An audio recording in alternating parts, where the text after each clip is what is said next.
Assalamualaikum warahmatullahi wabarakatuh.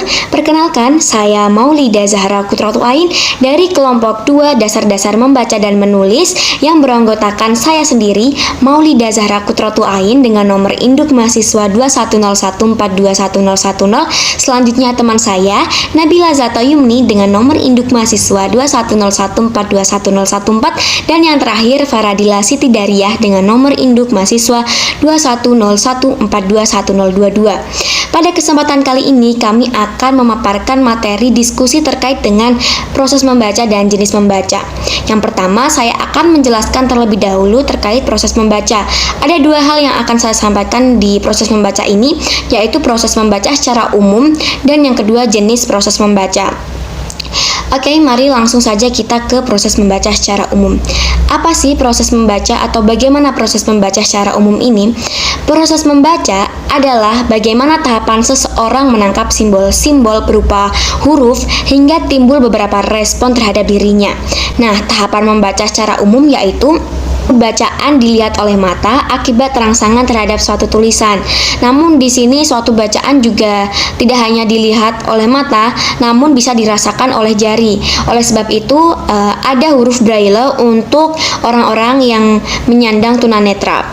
Nah, kemudian setelah bacaan ditangkap, bacaan akan disalurkan ke otak oleh syaraf-syaraf yang menghubungkannya. Di dalam otak, bacaan tersebut dipahami dan ditafsirkan.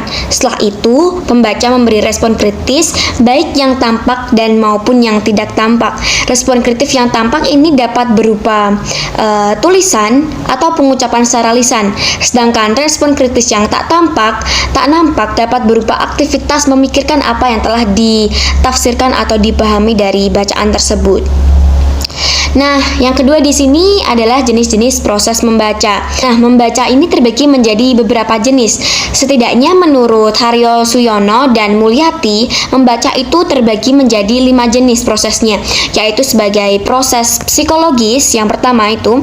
Nah, yang kedua sebagai proses sensoris, yang ketiga sebagai proses perseptual, yang keempat sebagai proses perkembangan, dan yang terakhir adalah sebagai suatu proses perkembangan keterampilan. Di sini saya akan menjelaskan poin 1 dan 2, yaitu membaca sebagai suatu proses psikologis dan membaca sebagai suatu proses sensoris. Untuk poin 3 sampai 4 akan dilanjutkan oleh teman saya Nabila Zata Yumni.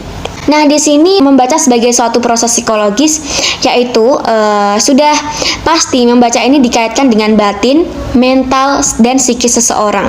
Ada beberapa faktor yang dapat mempengaruhi proses membaca ini, antara lain yaitu intelijensi, usia mental, jenis kelamin, tingkatan sosial ekonomi, bahasa, ras, kepribadian, sikap, pertumbuhan fisik, kemampuan persepsi, dan tingkat kemampuan membaca. Kemudian ada pendapat dari Haris yang mengatakan bahwa intelijensi umum adalah faktor terpenting untuk menentukan kesiapan membaca.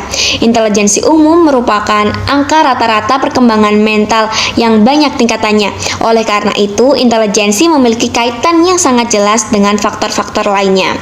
Nah, selanjutnya adalah jenis proses membaca yang kedua, yaitu membaca sebagai suatu proses sensoris. Nah, di sini membaca memang merupakan kegiatan sensoris. Kegiatan ini melibatkan syaraf yang mensensor suatu tulisan kemudian dikirimkan ke otak untuk ditafsirkan.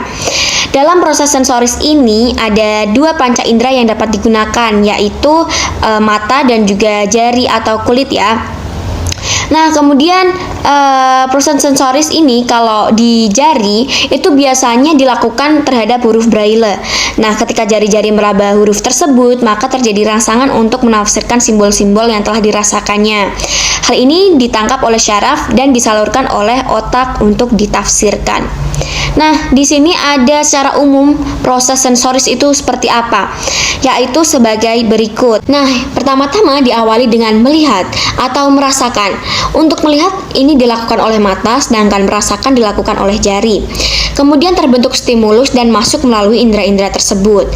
Setelah stimulus sampai ke otak, akan disadari bahwa tanda dan lambang-lambang menunjukkan nama dari suatu hal.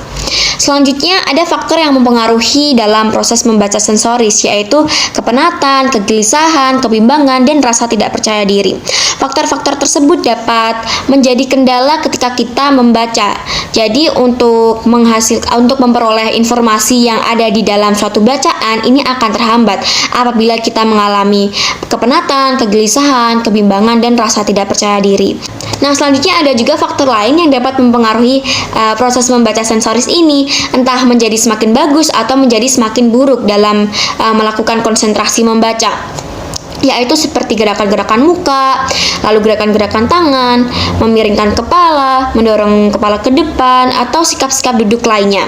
Nah, itu saja yang dapat saya sampaikan. Selanjutnya di sini tersisa 3 jenis proses membaca, yaitu perseptual, perkembangan, dan juga perkembangan keterampilan. Nah, untuk jenis tersebut akan dilanjutkan oleh teman saya Nabila Zata Yumni. Yang ketiga, membaca sebagai suatu proses perseptual. Seperti dalam proses sensori, secara umum persepsi dimulai dengan melihat, mendengar, mencium, mengecap, dan meraba. Vernon mengungkapkan bahwa ada 4 bagian proses perseptual dalam membaca, yaitu A. Kesadaran akan rangsangan visual, B. Kesadaran akan persamaan pokok untuk mengadakan klasifikasi umum kata-kata, C. Klasifikasi lambang-lambang visual untuk kata-kata yang ada dalam kelas umum, dan D. Diidentifikasi kata-kata yang dilakukan dengan jalan menyebutkannya. Faktor yang mempengaruhi proses perseptual dalam membaca yaitu A. Pikiran, B. Kebudayaan, C. Pengalaman, D. Emosi, E. Kematangan, dan F. Kepribadian. Yang keempat, membaca sebagai suatu proses perkembangan. Dasarnya membaca merupakan proses perkembangan atau proses yang berkelanjutan dan berubah dalam kurun waktu yang tidak dapat dipastikan. Seseorang akan mengalami perkembangan dalam kemampuan membacanya. Perlu kita ketahui bahwa membaca bukanlah suatu subjek, melainkan suatu proses. Ada hal-hal yang perlu kita perhatikan, yaitu A. Pengajar tidak boleh memandang membaca sebagai tugas, melainkan sebagai alat untuk mencapai tujuan. B. Membaca adalah hal yang diajarkan, bukan terjadi secara insidental. C. Membaca merupakan suatu proses. Yang kelima, membaca sebagai suatu proses perkembangan keterampilan. Proses perkembangan keterampilan memiliki sifat-sifat, yaitu A. Keterampilan itu objektif. Salah satu hal yang mula-mula kita sadari waktu meneliti proses, hal tersebut dipandang objektif karena dalam perkembangannya tidak tergantung pada materi, metode, ataupun tingkatan akademis. Pandangan seperti itu tidak mempunyai arti penolakan terhadap adanya keterampilan membaca dalam proses yang sangat erat kaitannya. Identifikasi keterampilan yang akan diajarkan merupakan salah satu bagian terpenting dari proses perkembangan. Jika keterampilan tersebut sudah dapat diidentifikasi, metode dan materi yang akan dipakai sudah ada, maka dapat digunakan untuk mengajar anak. B. Keterampilan itu mempunyai sifat berlanjut. Meskipun keterampilan itu tidak terikat pada tingkatan kelas anak, namun kaitannya tetap tampak. Ini tidak berarti bahwa Anda harus mengajarkan konsonan awal sebelum mengajar konsonan akhir, tanda titik sebelum tanda tanya, atau membaca fakta sebelum membaca untuk mencari ide utama. Anak akan mampu mencari materi sumber secara mandiri setelah menguasai keterampilan prasyarat. C. Keterampilan itu bisa digeneralisasikan di samping objektif dan bertahap. Keterampilan itu bersifat generalisasi. Keterampilan dasar dalam membaca dapat digeneralisasikan. Dalam perkembangan keterampilan dikenal tahapan-tahapan atau tingkatan-tingkatan. Kata tahapan atau tingkatan dalam pembicaraan tentang proses perkembangan keterampilan tidak mempunyai arti tingkat-tingkat yang berlainan makna. Seorang anak tidak perlu berhenti berkembang untuk keterampilan tertentu karena dia harus mulai mengembangkan keterampilan lainnya. Dasar proses perkembangan keterampilan merupakan perkembangan konsep, tahap perkembangan yang kedua merupakan pengenalan dari identifikasi, dan tahapan perkembangan merupakan interpretasi mengenai informasi. Yang berikutnya, saya akan menjelaskan tentang jenis-jenis membaca. Berdasarkan aktivitasnya, membaca terbagi menjadi 2, yaitu membaca nyaring dan membaca dalam hati. Yang pertama, membaca nyaring. Dalam membaca nyaring, pembaca memvokalisasikan simbol-simbol bahasa yang terlepas dari persoalan tentang pemahaman isi dalam simbol-simbol bahasa tersebut. Dalam membaca nyaring, selain penglihatan dan ingatan, juga turut mengaktifkan ingatan pendengaran dan ingatan yang bersangkut paut dengan otot-otot kita. Yang kedua, membaca dalam hati. Membaca dalam hati adalah cara atau teknik membaca tanpa suara. Jenis membaca ini perlu lebih ditekankan kepada pemahaman isi bacaan. Membaca dalam hati pada dasarnya adalah membaca dengan mempergunakan ingatan visual, juga melibatkan pengaktifan mata dan ingatan. Hal ini karena kegiatan membaca dalam hati tidak menggunakan fisik, namun hanya menghasilkan pemahaman yang mendalam pada bahan bacaan yang telah dibaca. Tarigan menjelaskan bahwa tujuan utama membaca dalam hati atau silent reading adalah untuk memperoleh informasi. Berdasarkan tujuannya, membaca terbagi menjadi dua jenis, yaitu membaca ekstensif dan membaca intensif. Yang pertama, membaca ekstensif. Dalam prosesnya, membaca ekstensif tidak terlalu memahami secara detail. Proses ini juga tidak memakan banyak waktu dibandingkan dengan membaca intensif. Tujuan membaca ekstensif adalah sekadar memahami isi yang penting dari bahan bacaan dengan waktu yang singkat dan cepat. Brockton dalam Tarigan mengungkapkan bahwa yang termasuk membaca ekstensif adalah membaca survei, membaca sekilas, dan membaca dangkal. Membaca survei merupakan kegiatan membaca yang bertujuan untuk mengetahui gambaran umum, isi, dan ruang lingkup bahan bacaan. Kegiatan membaca survei ini misalnya melihat judul, pengarang, daftar isi, dan lain-lain. Berikutnya membaca sekilas. Membaca sekilas atau skimming adalah membaca dengan cepat untuk mencari dan mendapatkan informasi secara cepat.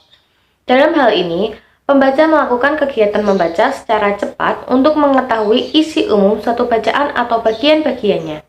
Membaca sekilas merupakan salah satu teknik dalam membaca cepat. Yang terakhir, membaca dangkal. Membaca dangkal merupakan kegiatan membaca untuk memperoleh pemahaman yang dangkal dari bahan bacaan ringan yang kita baca. Tujuan membaca dangkal adalah untuk mencari kesenangan. Yang kedua adalah membaca intensif. Membaca intensif adalah kegiatan membaca yang dilakukan secara cermat dan teliti terhadap teks yang dibaca. Membaca intensif ini diterapkan dalam upaya mencari informasi secara detail atau diterapkan pada pencarian informasi sebagai bahan diskusi. Yang termasuk ke dalam membaca intensif adalah yang pertama yaitu membaca telaah isi.